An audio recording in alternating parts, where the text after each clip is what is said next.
जैसा कि मैं पहले भी कई बार कह चुका हूं कि गलवान घाटी की घटना भारत और चाइना के संबंधों में इतिहास का सबसे बड़ा टर्निंग पॉइंट साबित होगी। उस घटना को अब 1 साल से ऊपर हो गया है और आज भी लद्दाख LAC से सटे इलाकों में भारतीय और चाइनीज सेना टैंक, तोपें, फाइटर जेट्स, ड्रोन्स वगैरह लेकर संभावित युद्ध के लिए तैयार बैठी है। भारतीय सरकार ने तो सैन्य के साथ साथ चाइना पर कई तरह की आर्थिक स्ट्राइक्स भी की थी, फिर वो चाहे चाइनीज ऐप्स को बैन करना हो, चाइनीज इन्वेस्टमेंट पर रोक लगानी हो या फिर चाइनीज प्रोडक्ट्स पर एंटी डंपिंग ड्यूटी थोपकर उनके इंपोर्ट्स को बाधित करना हो। लेकिन भारतीय सरकार के सारे कदम इतने ज्यादा प्रभावी साबित नहीं हुए कि चाइना अपने ट्रूप्स फॉरवर्ड लोकेशन से पूरी तरह पीछे हटा दे, जिसके बाद भारतीय सरकार ने भी चाइना के खिलाफ बड़ी सैन्य कार्रवाई करने की तैयारी कर ली है। आपने ये तो सुना ही होगा कि चाइना ने पिछले कुछ दिनों में लद्दाख LAC पर तैनात अपने 90% ट्रूप्स को रोटेट करके वहां पर नए सैनिकों को तैनात कर दिया है। इसी के साथ चाइना की तरफ से कुछ फॉरवर्ड लोकेशंस पर मूवमेंट पहले से ज्यादा हो गई है। वहीं कुछ रिपोर्ट्स तो ये भी सामने निकल कर आ रही है कि पिछले कल चाइनीज सेना ने लद्दाख LAC से सटे इलाके में कुछ युद्ध अभ्यास भी किए, जिनमें उनके फाइटर जेट्स भी इन्वॉल्व थे। यानी चाइना अब गर्मियां आते आते लद्दाख LAC के पास फिर से एक्टिवेट हो रहा है। वहीं भारतीय सेना भी आज की डेट में अलर्ट मोड पर है।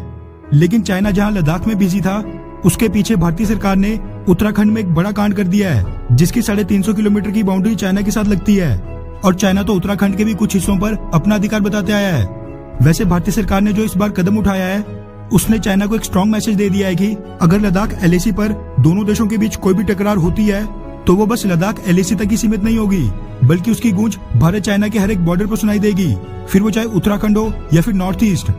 दरअसल द टाइम्स ऑफ इंडिया, जागरण, अमर उजाला और कई बड़े बड़े मीडिया हाउसेस के हवाले से मीडिया रिपोर्ट सामने निकल कर आ रही है कि भारतीय सरकार ने उत्तराखंड राज्य में चाइना से लगती सीमा के कुछ ही किलोमीटर अंदर चौखुटिया इलाके में एक सैन्य एयरपोर्ट के निर्माण को हरी झंडी दे दी है, जो कि अब तक इसीलिए नहीं बनाया जा रहा था ताकि चाइना भारत से नाराज न हो जाए। रिपोर्ट्स के मुताबिक कुछ दिन पहले ही भारतीय एयरफोर्स के सीनियर अधिकारी उत्तराखंड के चौखुटिया में इस प्रस्तावित एयरपोर्ट की जमीन का निरीक्षण करने गए थे। रिपोर्ट्स के मुताबिक ये एयरपोर्ट चाइना की सीमा के कुछ ही किलोमीटर के अंदर होगा और इसके इस्तेमाल से भारतीय एयरफोर्स को चाइना के खिलाफ बहुत ही बड़ी बढ़त मिलने वाली है। आपको बता दूं कि ये एयरपोर्ट लगभग 50 हेक्टेयर्स की भूमि पर बनेगा और जो यहाँ पर उड़ान भरने के लिए एयर स्ट्रिप होगी, उसकी लंबाई 2.5 किलोमीटर और चौड़ाई 200 मीटर के करीब होगी। इस एयरपोर्ट के निर्माण के बाद चाइना से सटे बॉर्डर पर भारतीय सेना की डिप्लॉयमेंट और भी तेजी से की जा सकेगी और जहाँ पर पहले 1 से 2 दिन लगते थे, वो काम अब कुछ ही घंटों में हो जाएगा। रिपोर्ट्स के मुताबिक इंडियन एयरफोर्स चौखुटिया में इस एयरपोर्ट बनाने की मांग पिछले 1 दशक यानी पिछले 10 से 12 सालों से कर रही थी, जो कि अब जाकर पूरी हो रही है। इससे पहले उत्तराखंड की चाइना से लगती सीमा पर किसी भी सिचुएशन के रिस्पॉन्ड के लिए इंडियन एयरफोर्स को अपने इज्जतनगर यूपी में स्थित एयरबेस का इस्तेमाल करना पड़ता था, जो कि चाइना से लगते बॉर्डर से लगभग 300 से 350 किलोमीटर दूर था। इसलिए चौखुटिया एयरपोर्ट के बन जाने के बाद भारतीय एयरफोर्स अब उत्तराखंड में डोमिनेटिंग पोजीशन पर आ जाएगी। रिपोर्ट्स के मुताबिक जो जमीन इंडियन एयरफोर्स ने इस एयरपोर्ट के लिए सिलेक्ट की है, वो उत्तराखंड सरकार के इरिगेशन डिपार्टमेंट की है, जिसके अप्रूवल के बाद बहुत ही जल्द यहाँ पर काम तेजी से शुरू हो जाएगा। वैसे ये चाइना के लिए बहुत ही बड़ा सेटबैक होने वाला है, क्योंकि भारतीय एयरफोर्स अब इस चौखुटिया एयरपोर्ट से चाइना की सीमा में कुछ ही मिनटों के अंदर घुस सकेगी।